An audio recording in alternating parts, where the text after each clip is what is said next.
Welcome to my YouTube channel. All movie explanation in Hindi.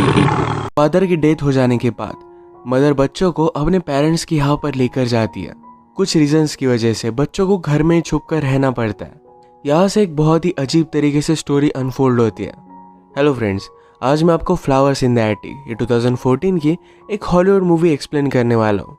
अगर आपको video अच्छा लगता है तो प्लीज़ इसे लाइक और कमेंट ज़रूर कर दीजिएगा। अब बिना किसी देरी के एक्सप्लेनेशन स्टार्ट करते हैं। मूवी स्टार्ट होती है और हमारी कैरेक्टर कैथरीन ही हमसे बात कर रही थी। वो कहती है कि लाइफ में कब क्या टर्न आ जाए इसके बारे में आप बता नहीं सकते। पहले तो हमारी लाइफ बहुत ही परफेक्ट थी, पर उसके बाद बहुत ही डेंजरस से टर्न आए। अब ये सब क्या था यह हमें फ्लैशबैक में पता चलेगा।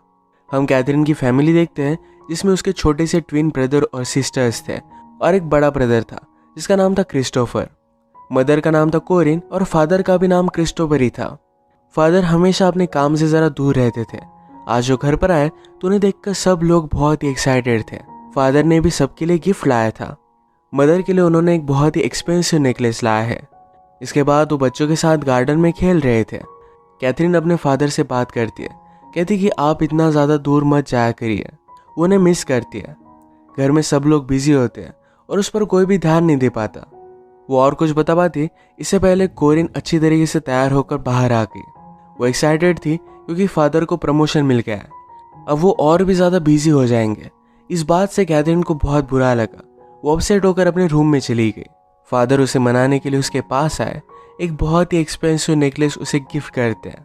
फादर ने कहा कि मैं जो भी कर रहा हूँ ये सब कुछ हमारी फैमिली के लिए है। नेक्स्ट सीन में हम देखते हैं कि इनके घर पर बर्थडे पार्टी थी। फादर ज़रा लेट हो गए। डोर पर नॉक आई पर ये पुलिस की थी। फादर का एक्सीडेंट हो चुका था और उनकी डेथ हो जाती है। सब लोगों को बहुत शॉक लगा। ट्विंस को तो अपने फादर की बहुत ज़्यादा याद आती थी। कोरिन बहुत ज़्यादा डिस्टर्ब होने लग गई। उसके पास पैसे भी नहीं थे। कैथरीन ने पूछा क्या हम ठीक रहेंगे। कोरिन कहती है मेरे पास कोई भी स्किल नहीं है। मैं सुंदर थी, इसी वजह से मेरी तुम्हारे फादर के साथ शादी हुई थी और वो कुछ ना कुछ करने का तो ट्राई कर ही रही है। पैसे ना दे पाने की वजह से कैथरीन का बैले क्लास भी छूट जाता है। कोरिन ने बहुत सारे लेटर्स लिखकर इन्हें पोस्ट कर दिया। थोड़े दिनों बाद कोरिन को लेटर्स का रिप्लाई आता है।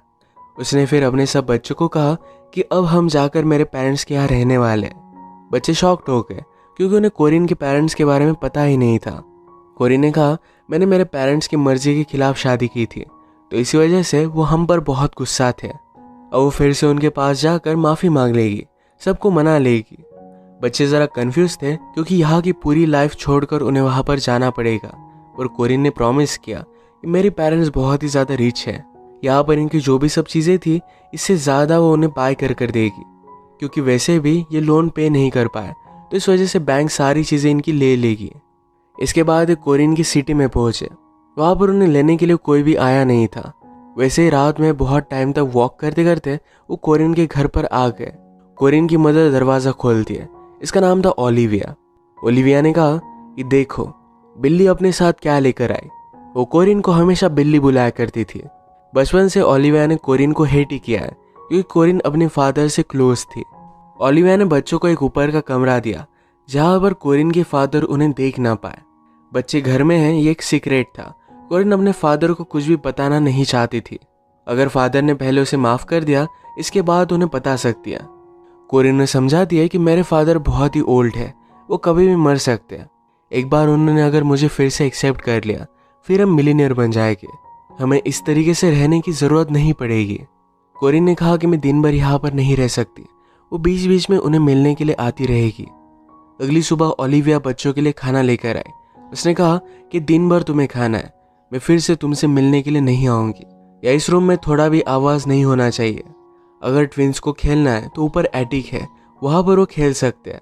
बाथरूम यूज़ करते वक्त कभी भी लड़का और लड़की एक साथ नहीं जाएंगे। ओलिविया ने कहा कि अगर तुम्हारे ग्रैंडफादर को पता चला तुम लोग यहाँ पर रह रहे हो तो बहुत ही बुरा होगा। बच्चे फिर ऊपर एटिक देखने के लिए गए। ट्विंस को ये जगह खेलने के लिए अच्छी नहीं लगती, पर इनके पास कोई भी ऑप्शन नहीं था। इसे ज़रा इंटरेस्टिंग बनाने के लिए कैथरीन और क्रिस्टोफर ने उनके लिए झूला बना दिया। रात में कोरिन सबसे मिलने के लिए आए। ट्विंस उसे कहते हैं हमें यहाँ पर नहीं रहना।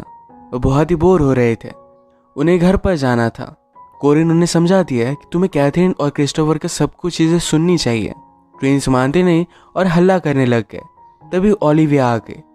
उसने जोर से एक ट्विन को मारा, कहा कि इस घर में इस तरीके से चीजें नहीं चलेगी। कोरिन इस पर गुस्सा हो जाती है, कहती है तुम मेरे बच्चों को हाथ नहीं लगा सकते वरना मैं यहाँ से चली जाऊंगी।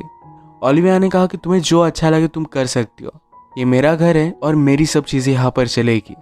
उसने कोरिन को अपना शर्ट निकालने के लिए कहा। इतने सालों बाद कोरिन वापस आए तो इस वजह से ओलिविया ने कोरिन को बहुत मारा था। बच्चे भी ये देखकर डर जाते हैं। ओलिविया ने कहा कि तुम सब बच्चे एक डेविल की संतान हो। ये बात बहुत ही अजीब थी। यही चीज कैथरीन वंडर करती है, इसका क्या मतलब हुआ। कोरिन ने उसे समझाया कि जब मैं छोटी थी तो मेरी मदर मुझे बहुत मारा करती थी, तो इसी वजह से वो अपने फादर की बहुत ही क्लोज थी। हमेशा मेरी मदर मेरे फादर को मेरे खिलाफ बहुत ही अलग अलग चीज़ें बताया करती थी। स्लोली मेरे फादर भी काम में बिजी हो गए थे, तो इस वजह से मैं घर में अकेली पड़ गई। तभी मेरे फादर का हाफ ब्रदर हमारे पास रहने के लिए आया, क्योंकि उसकी मदर की डेथ हो गई थी। यानी कि वो कोरिन का इनडायरेक्टली अंकल था। वो बहुत ही हैंडसम और काइंड हार्टेड था। कोरिन और उसमें प्यार हो गया। इन दोनों ने भागकर शादी कर ली और इसी वजह से इनकी फैमिली इन पर बहुत ज़्यादा गुस्सा हो गई थी। फादर ने भी कोरिन को उनके विल से निकाल लिया था। ओलिविया ने कोरिन को कहा था कि अगर तुम्हारे बच्चे हुए तो एबनॉर्मल होंगे, पर ऐसा कुछ भी नहीं हुआ। इसके बाद नेक्स्ट सीन में हम देखते हैं ट्विंस के लिए क्रिस्टोफर गार्डन पेंट कर रहा था। ओलिविया ने कैथरीन से पूछा कि ऊपर चल क्या रहा है। कैथरीन कहती है कि क्रिस्टोफर पेंट कर रहा है, वो एक बहुत ही अच्छा पेंटर है।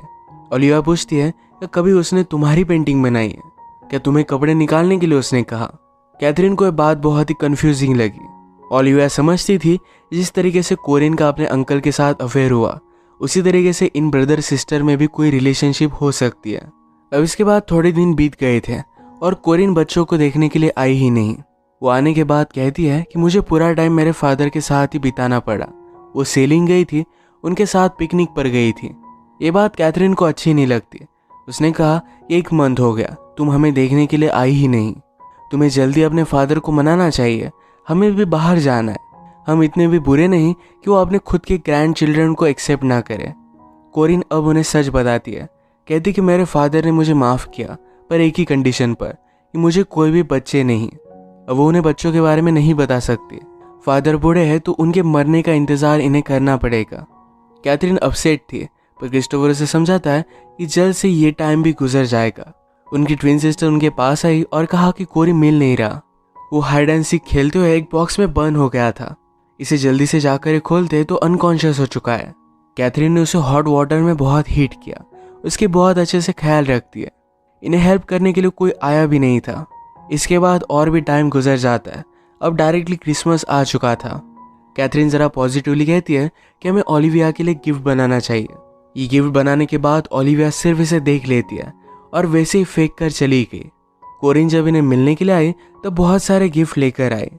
बच्चे बाहर की दुनिया मिस करते थे तो उनके लिए एक टीवी भी लेकर आती है। उसने कैथरीन के लिए एक बहुत ही ब्यूटीफुल सा ड्रेस लाया हुआ था। कैथरीन ने कहा कि ड्रेस पहनकर हम जाएंगे कहाँ, हम हमेशा ऐसे हाइड होकर नहीं रह सकते। आज घर में क्रिसमस की पार्टी थी तो कैथरीन और क्रिस्टोफर दोनों आने की जिद करते हैं। कोरिन भी इसके लिए मान गई। उन्हें पार्टी में लेकर गए, पर ऊपर के लिकर कैबिनेट में उन्हें बंद करके रख दिया, जहाँ से वो सिर्फ पार्टी देख सके। एक बॉटल लेने के लिए ओलिविया ऊपर आई थी, पर वो निकालती नहीं, वो बच्चों को पकड़ ही लेती है। पार्टी में फर्स्ट टाइम हम कोरिन के फादर को देखते हैं। वो बहुत ही बूढ़े थे। कोरिन के फिर से फैमिली में आने से उन्हें बहुत अच्छा लगा था। उसे एक बहुत ही एक्सपेंसिव नेकलेस गिफ्ट करते हैं। पार्टी के बाद जब बच्चे यहाँ से जा रहे थे तो कोरिन को एक आदमी के साथ वो देखते हैं। उसे कह रहा था कि हमारी लाइफ एक साथ स्टार्ट करने के लिए मैं रुक नहीं सकता। उसे कहीं दूर लेकर जाना चाहता था। कैथरीन को ये बात अजीब लगी, पर क्रिस्टोफर कहता है मदर अब अमीर होने वाली है, उसके पीछे तो बहुत लोग होंगे। कैथरीन अपने रूम में चली गई, पर क्रिस्टोफर आसपास घूमता रहता है। जब कोरिन को ये बात पता चली तो बहुत ज़्यादा गुस्सा हो जाती है। क्रिस्टोफर के आने के बाद उसने उसे जोर से स्लैप किया। अगली सुबह उन्हें सॉरी बोलने के लिए आई। क्रिस्टोफर ने पूछा कि आदमी तुम्हारे साथ कौन था। कोरिन कहती को मेरे फादर का लॉयर है, हमें उसकी ज़रूरत है, हमें मेरी मंजिल के बहुत ही करीब हो। उसे बहुत बुरा लगा कि उसने कल ये सब किया था। वो कहती कि हम इस तरीके से नहीं रह सकते, अगर हमारे पास पैसे नहीं तो क्या हुआ, हम कहीं भी एडजस्ट कर लेंगे। बच्चे सुनकर उसे कहने लग गए कि हम यहाँ पर रह सकते हैं, ज़्यादा वरी मत करो। एक्चुअल में कोरिन उन्हें मैनिपुलेट करने लग गई थी। वो खुद इतनी लालची है तो कभी भी ये सब छोड़कर नहीं जा सकती। एक दिन ऊपर क्रिस्टोफर लड़कियों के मैगजीन्स देख रहा था।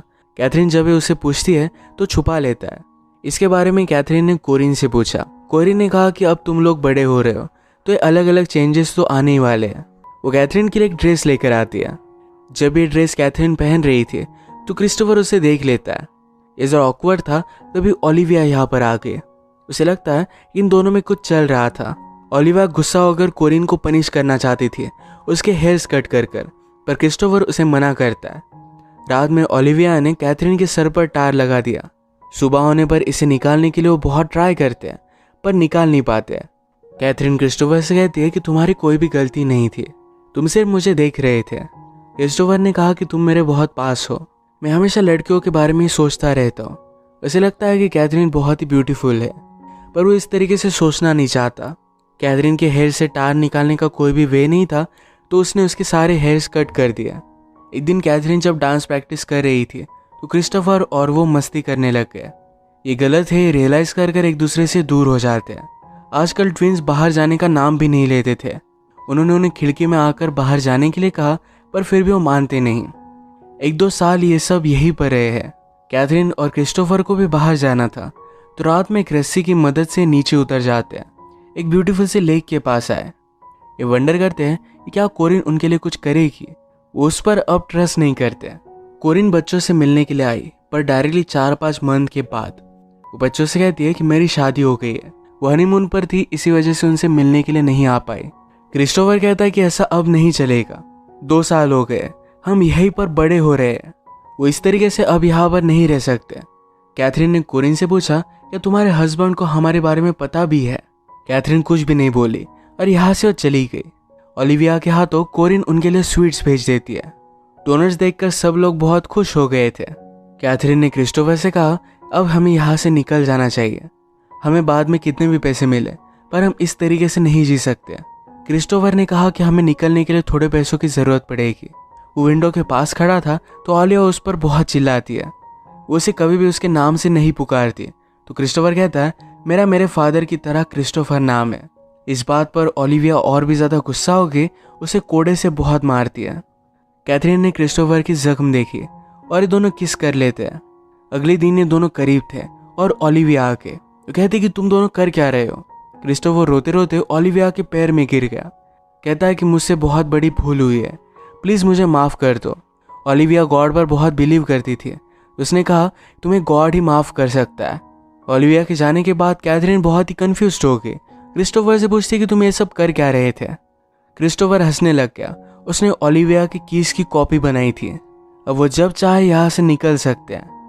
अब हर रोज़ रात में जाकर घर से थोड़े थोड़े पैसे निकालने लग गए। ऐसे थोड़े थोड़े पैसे चुराते हुए इन्हें बहुत टाइम लग सकता था पर इनके पास कोई ऑप्शन नहीं था। एक रात जब ये ऐसे ही निकले हुए थे तो कोरिन का हस्बैंड ड्रंक होकर सोया हुआ था। कैथरीन उसके पास गई। वो क्यूरियस थी तो उसे किस कर लेती है। इसके बाद वो पैसे लेकर रूम में आ गए। बाहर क्रिस्टोफर फेंस को देख रहा था। ये अभी अभी बनवाई गई थी और इस पर इलेक्ट्रिक का शॉक भी वो लगवा रहे थे। इस इलेक्ट्रिसिटी को बंद करने का स्विच उसने ढूंढ लिया। घर में आकर वो देखता है तो कोरिन और उसका हस्बैंड बात कर रहा था। उसका हस्बैंड कहता है कि मुझे एक सपना आया जिसमें तुम जैसे एक छोटी सी लड़की मुझे किस कर रही थी। क्रिस्टोफर समझ गया कि कैथरीन थी। उस पर बहुत ज़्यादा गुस्सा हो जाता है। गुस्से में एक दूसरे के साथ इंटीमेट हो गए। कैथरीन क्रिस्टोफर से कहती है कि अगर तुम चाहो तो हम ये सब चीज़ें बंद कर सकते हैं। क्रिस्टोफर ने कहा कि मैं तुमसे बहुत प्यार करता हूँ। एक दिन इनका ट्विन ब्रदर बहुत ही ज़्यादा बीमार हो गया। ये बात उन्होंने कोरिन से कही पर फिर भी उसे हॉस्पिटल ले जाने के लिए मना कर रही थी। कैथरीन उसे बहुत भला बुरा कहती है तो इसके बाद ओलिविया ट्विन को हॉस्पिटल में लेकर गई। अगले दिन ओलिविया इनके पास आई। कहती कि तुम्हारा ट्विन ब्रदर बहुत ही ज़्यादा इल था, हमने उसे बचाने की बहुत कोशिश की पर कुछ भी कर नहीं पाए, उसकी डेथ हो गई। इन सब को बहुत ही बुरा लगता है। अब एक पल भी ये यहाँ रह नहीं सकते थे। दोनों मिलकर डिसाइड करते हैं कि रात में घर में जो भी ज्वेलरी होगी, जितने भी पैसे होंगे, सब लेकर यहाँ से वो भाग जाएंगे। यही चोरी करते हुए मेड की बात उन्होंने सुनी। यहाँ की मेड भी चोरी कर रहे थे। वो कहते हैं कि कोरिन के फादर के मर जाने के बाद अब वो स्लोली सब मेड्स को निकाल रहे हैं। हम खुद का जितना फ़ायदा कर सके हमें उतना कर लेना चाहिए। क्रिस्टोफर को शौक लगता है कि एक्चुअल में उसके ग्रैंडफादर की 6 मंथ्स पहले ही डेथ हो गई है। कोरिन को अपनी न्यू लाइफ बहुत ही अच्छी लगती थी। उसने अपने हस्बैंड को भी बच्चों के बारे में नहीं बताया था। उसका प्लान था कि बच्चों को हमेशा एटिक में ही रखेगी। क्रिस्टोफर जब ऊपर आया तो उसकी छोटी सिस्टर की हालत ज़रा ख़राब थी। छोटी सिस्टर ने अपना डोनट एक माउस को खिलाया था और माउस की डेथ हो गई। इसका मतलब है जो डोनट कोरिन ने उन्हें भेजे थे ये पॉइजनस थे। शायद इसी वजह से इनके छोटे ब्रदर की डेथ हो गई। इन सब का आवाज़ सुनकर ओलिविया ऊपर आ गए। वो उन्हें मार रही थी पर क्रिस्टोफर ने उसकी छड़ी ले ली। वो ओलिविया को पकड़ लेता है और सब लोगों को एटिक में जाने के लिए कहा। उन्हें पता था कि ओलिविया को एटिक में जाने से डर लगता है। वो भी उसे घसीटते घसीटते वहीं पर लेकर गया। वो डोर बंद कर देता है और ये सब खिड़की से बाहर निकल गए। ओलिविया वहाँ से नहीं जा पाई। उसकी हालत बहुत ही ज़्यादा खराब हो गई। इन सब को भागता देख एक सर्वर ने उन्हें देख लिया। क्रिस्टोफर उसे कहता है कि प्लीज़ हमें जाने दो, हम कोरिन के बेटे हैं। सर्वर को भी पता चल गया कि यहाँ पर चल क्या रहा था। वो जाकर फेंस की इलेक्ट्रिसिटी बंद कर देता है और ये सब यहाँ से भाग गए। कैथरीन हमसे कहती है अब हम उस प्लेस पर कभी भी नहीं जाएंगे, पर हमारी मुलाकात फिर से हमारी मदर से हो सकती है। मुझ में और क्रिस्टोफर के बीच में जो भी है, इस वजह से कोरिन को हमेशा शेम में जीना पड़ेगा। यही उसके लिए सज़ा होगी। क्रिस्टोफर के साथ होना ये कैथरीन का अपने मदर से लिया गया हुआ एक बदला था। इसी के साथ ये मूवी एंड हो जाती है। अगर आपको वीडियो अच्छा लगा तो प्लीज़ इसे लाइक और कमेंट ज़रूर कर दीजिएगा। बहुत सारी मूवीज़ लेकर आते रहता हूँ, तो प्लीज़ इस चैनल को सब्सक्राइब कर दीजिए और बेल नोटिफिकेशन आइकॉन दबाना मत भूलिएगा। फिर से मिलेंगे और एक नई मूवी के साथ। तब तक के लिए थैंक यू और आप अपने आप का ख्याल रखिए।